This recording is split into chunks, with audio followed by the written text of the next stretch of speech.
नमस्कार ভিউয়ার্স, আপনাদের থেকে হাত জোর করে প্রথমেই আমি ক্ষমা চেয়ে নিচ্ছি। কেন আমার যে ভুলের জন্য আপনাদের হয়তো আমার ভিডিওগুলো দেখতে একটু অসুবিধা হচ্ছে। তো আমি এই কারণেই আপনাদের কাছে ক্ষমা চাইছি যে আমার ফার্স্ট ব্লগ ভিডিও ছিল আসলামদার বাড়িতে। তো ভিডিও ঠিকঠাকই হয়েছে, কিন্তু মানে দিন মিলছে না। এটা একটা বড় খুবই বড় সমস্যা যে আপনারা দেখার সময় অসুবিধা করছেন। এর জন্য আমি খুবই দুঃখিত, আমাকে পারলে ক্ষমা করে দেবেন।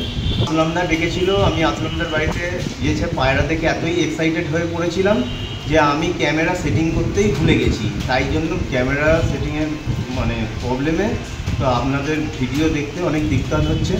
তো এর জন্য জোরহাত করে ক্ষমা চাইছি। আপনারা বলবেন, যে কমেন্ট করবেন কি আমার ভুল হচ্ছে, সেই ভুলগুলো আমি নিজে সংশোধন করব। ও আর একটি কারণ ভিডিওতে এলাম, সেইটা হলো আমার এই দুটো পায়রা দেখতে পাচ্ছেন। এইটা হলো নোট, এটা হলো একটা নোট পায়রা।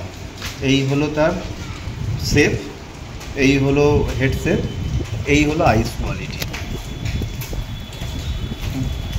এই হলো আইস কোয়ালিটি, ঠিক আছে।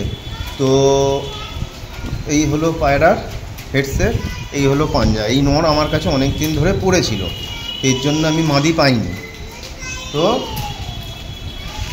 কালকে আমি কাছ থেকে ফেরার সময় একটা ভাইয়ের কাছে এই মাদিটা আমি দেখলাম। এই হলো মাদি, এই হলো তার আইস কোয়ালিটি, এই হলো হেড শেপ, এই হলো পায়রার পাঞ্জা। তো এইটার সাথে আমি জোড়া বাঁধতে চাই।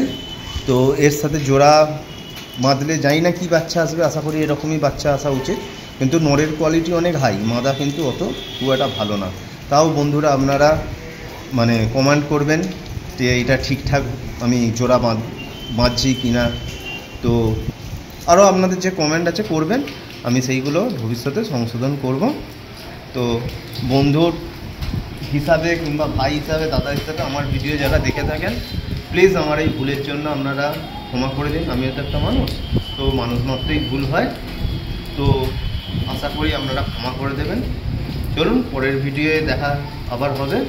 তো এই হলো আমার, এর সাথে জোড়া বাঁধলে কী বাচ্চা আসবে না আসবে সেইটা আমাকে আপনারা বলবেন, ঠিক আছে। আজকের জন্য ভিডিও এইটুকুনি।